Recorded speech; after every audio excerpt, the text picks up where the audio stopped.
Hürmetlik vatandaş, bugünkü leksiyalarımızı sözleyimiz.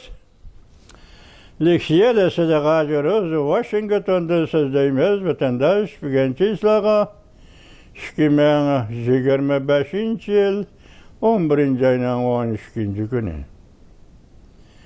Uygurlar dünya tarihinin yakın zaman betleri de yakın zaman ceryanı da Uygurlar 19. asırın keyinki 52 yıl işçide ve 20. asırın avvalki 20'de 3 kıtım Cumhuriyet kurdu vatandaş. Uygurlar Cumhuriyet kurdu, biz bunu döp kilovatımız, bunun dikin hem sözdep kilovatımız sözdeyimiz hem, bunun dikin hem sözdeyimiz hem vatandaş. Nime üçün mağlup boldu dep nurgun vatandaşlarımız bunu sözdep kilovatıdı. Mağlup buluşunun sebepleri sözdep kilovatıdı vatandaş. Ona kanda buluşunun kat'i nazar işgalip onu deyimiz, bunu deyimiz, lekin biz şu tarihinin içindeki adam emez. O vaxtki vəziyyətdən nimikəlliği siz biz bilmeyimiz. Biz hazırlığa göz karışımızla o vaxtki tarixini bağlaşqımı hakkımız yoksun. O sebebi şuken ki biz bu devirde 21. asırda durup 19. asır, 20. asırda bizden Uygur'un tarihi, peşinden ötken tarihi işleri vakaları doğrusudur. Ondak bağlap kesek o vaxtı biz ya ki tarihini cinayeti sot kıtatkan bulumuz veya ki üzümüz tarihka, şu vaxtki tarihka baha birimizde ya subjektivizmli hatani ya ki menmellik kılgan bir hatalıqını ötközgen bulumuz vatandaş. O büyükte baha biriş o bizim kolumuzdan kemmeydir aslında etken. Çünkü şu vaxtki açıkını zamanla açıkını şu vaxtının halkı bölüdü, şu vaxtki adamlarımız bölüdü. Şu vaxtki küreş imkaniyetlerini şu vaxtki adamlarımız, şu vaxt halkımız bölüdü vatandaş. Herhalde xulas çıkırış ki hareketler üçün onu örnek kılışının özü erziydiğen eş vatandaş. Lekin bugün biz hatırlaydıqımız birli Uygurlarning tarix qurgan davrlari emas. Buningdan 6 gün burun. Uygurlar davlat qurgan mushu kunni bugunni hatırlashdan 6 gün burun.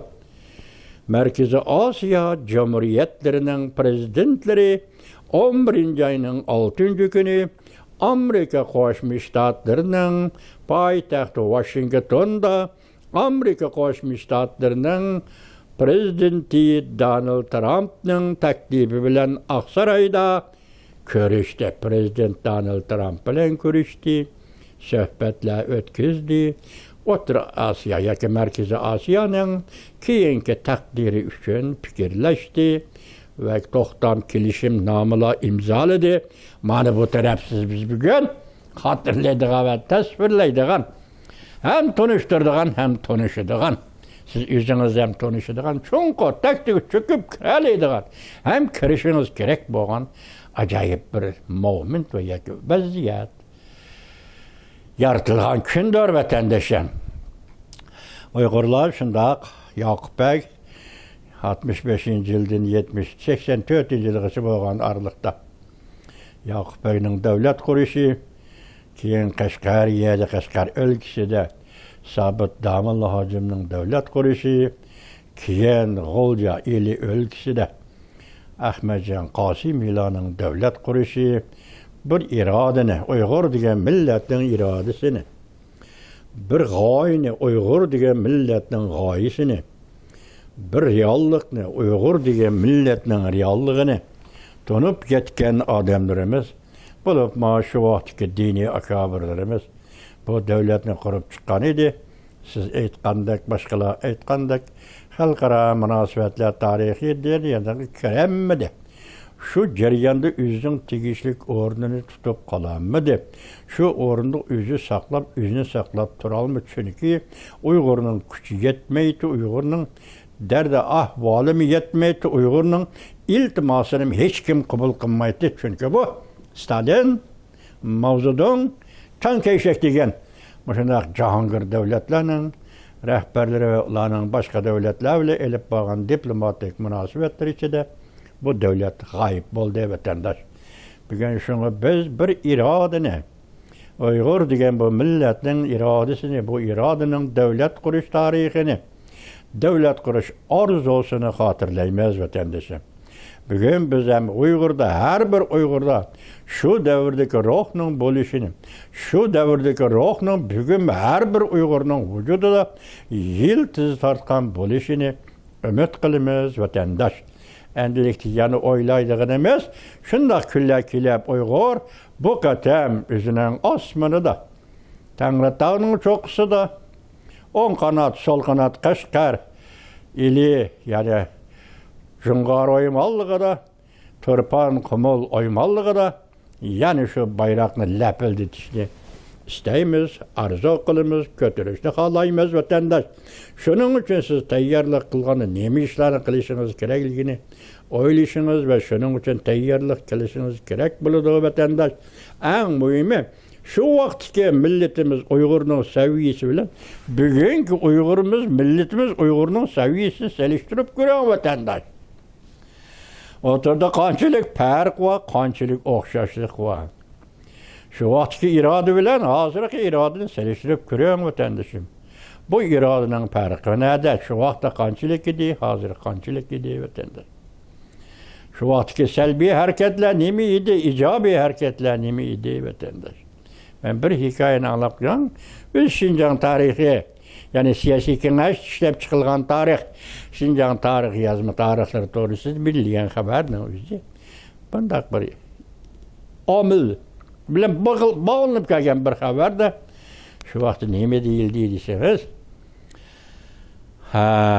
O Ceniyaz Hacım, Sabit Damıllamni, Enandikin Zirip Karacını, yani kim var? Yani birisi 3 aydan tutuvelip, harvağa taşlap, şınsı sevgi örümçüge evet dep bergende. Bu harva Aksu vilayetinin Aksu şehrdin ötkende. Aksu'da turuşluk Rusya'nın konsülü. Konsulxanadan yugurib chiqib, Harvedeki Zirip Karacımni Harveden tushirib elib, Sabit Damillacım qatarliqlarni Urumchiga shin sesagi yollab berganin. Nima tushunishsiz mushtarikda vatandosh? Mushuningda shuni tushunib oling-ki, Sabit Damillacım Uyg'uriston Xalq Cumhuriyati deb e'lon qilishga tayyorlangan mushundaq bir tarixiy musofaning nemishqa tuyuqsiz o'zgarib ketganligini siz musha qismatga, musha hikoyatga bog'lab tushunsangiz bo'ldi. Stalin nemishqa Zirip Karacını Harveddan tushirib qoldi. Nemishqa Sabit Damillacını Urumchiga yo'lga solib, Şinsese'ye topshirib berdi. Mana bu sizin tarixiniz vatandaş. Biz nurgun narsani özümüzün iddiyi soğukta fikri bilen ya nurgun narsani sözleşimiz mümkün. O sözlügen narsalarımızı kabul kılış dersi kançılık bulduğu cihandan. Ya ki etrafımızdaki cihandan cuma bütün dünyanın emez. Etrafımızdaki Uygur'un, etrafındaki Uygur cihanının kançılık kabul kılışını bilmeyimiz. Bu ceriyallah, yaman murakkab ceriyallah vatandaş, yaman murakkab. Bilginimiz dairesinden yes kılsak, bu devletin kuruluşu ki, bu devletin yoksuluşu intayın murakkab ceriyallah vatandaş. Mesela üzü yardım biri hep Stalin, üzü, enliki Stalin yardım beginde. Mesela Gulca ili etrafındaki inkılap ne? Şöyle partlığa inkılap ne? Evvel kısmı hem Kaşgar'daki inkılapını Stalin dünyaya tavır kılıştığını çektiğin gibi. Dünyanın tarat kollarına veya ki matbuat urullarına yetip verişti Stalin bar küçülen çektiğin gibi ötendir.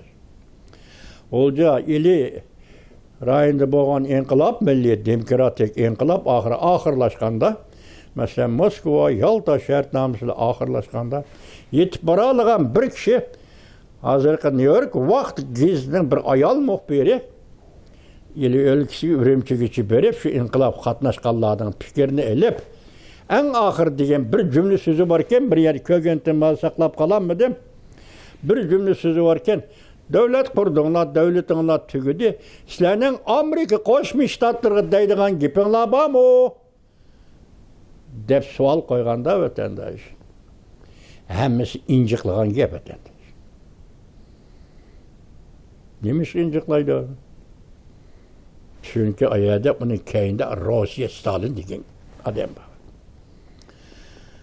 Rossiya Stalin degan odam var, shuni injiqlagan gap. Cevap veremeyken gap yoki kuyada Rossiya bizi setib etdi, devletimizni yo'qotib etdi, Amerika bizga yordam qil deyaleydigan bir bandi boshliq o'ttirga chiqmagan gap atandish.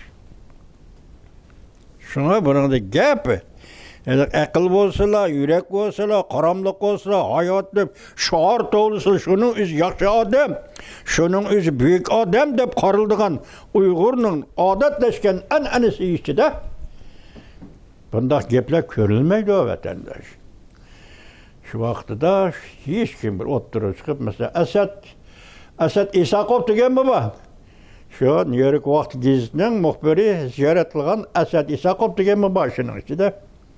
Yana bir necha siz ziyorat. Shuna javob bermagan gap vatandosh. Bugun ham bir zaman ne keldi? Başta aytdik, 11 ayning 6-kuni Amerika Qo'shma Shtatlari O'rta Osiyoga kirishni qaror qildi. Markaziy Osiyodagi davlat boshliqlari bilan ko'rishdi.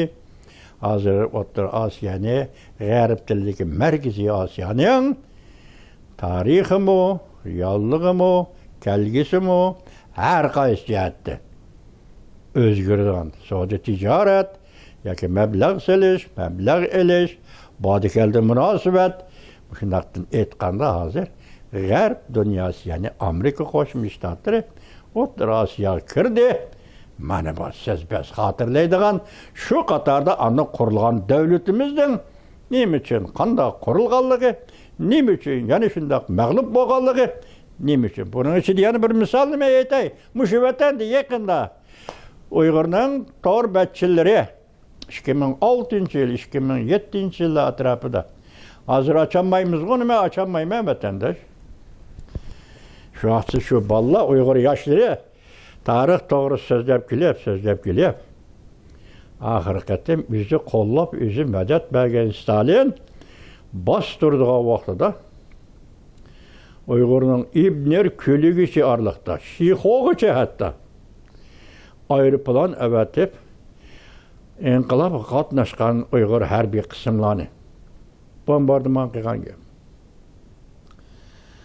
O aeroplanning belgisi Gomindan Xitoylarning belgisi. Çaplagan belge Gomindan Xitoylarning belgisi. Amaliyotda Stalin avatgan aeroplan. 33-yili Xotangacha Stalin avatgan aeroplan bilan bostirdi. Bu qatim Stalin o'zi avatib yana G'oljidagi ili o'lkasidagi inqilobni oxirida o'zi bostirdi vatandosh. Tarix mana shunda ochiq. Tarixning tatliq tarafim bor, davlat qurib bayroq chiqaradigan, tarixning ochiq taraflarim bor, bayroq chiqiladigan davlat munqarizlik. Shundaq tarix, shundaq dunyo bu vatandosh. Bugun hozir xushalligimiz xotirlash, Uyg'urning 3 qatim Cumhuriyet qurganligini xotirlash, shundaqla dal shundaq kunlarda Amerika Qo'shma Shtatlarining Markaziy Osiyoga kirib kelishi. Markaziy Osiyoga kirishni qaror qilganlar. Mana buni nima deymiz endi? Nima deb tasvirlasak bo'ladi vatandosh? Siz umid qildingiz, umidingiz qaysi shaklda ishga eshitdim burun? Umid qilgan shu daqiqalarda bugun G'arbdagi eng qudratli davlat Amerika Qo'shma Shtatlari O'rta Osiyoga, Markaziy Osiyoga kiradigan bo'ldi. Demek endi sizin ümidiniz qandoq o'zgardi? Amerika Qo'shma Shtatlaridan nimalarni kutasiz? Yaqinda aytganda dunyoning siyosati qandoq o'zgardi? Nimalarni kutasiz? Osiyoning siyosati qandoq o'zgardi? Nimalarni kutasiz? Amerika Qo'shma Shtatlarining jungo siyosati qandoq o'zgardi? Tuniga so'zildik. Endi eningdan ortiq o'zgarish bo'lmaydi vatandosh. O'zgarishdan eng yuqori shaklda turiki. Chiroyli so'zildik sizlarga vatandosh. Qandoq o'zgardi? Siz mana shuning ichida endi Uyg'uristonning kelgisini, Uyg'urning kelgisini, Uyg'urning yana bir qatim davlat qurib, bayroqni lapildiradiganligini o'ylab yetsangiz, tunib yetsangiz, bo'ladi hurmatli vatandoshlar. Men sizga rostini aytsam, shu leksiyani hozir sizga 3 qatim so'zladim. Dastlabki so'zlagan 2 qatimqisini qoldirib qo'yib, men 3-chi qatimqisini hozir ko'rib boqaman, tahrirlayman. To'g'ri bo'lsa qo'yib beraman sizga. To'g'ri bo'lmay qolgan bo'lsa, yana elib qolaman vatandosh. Shunaqa.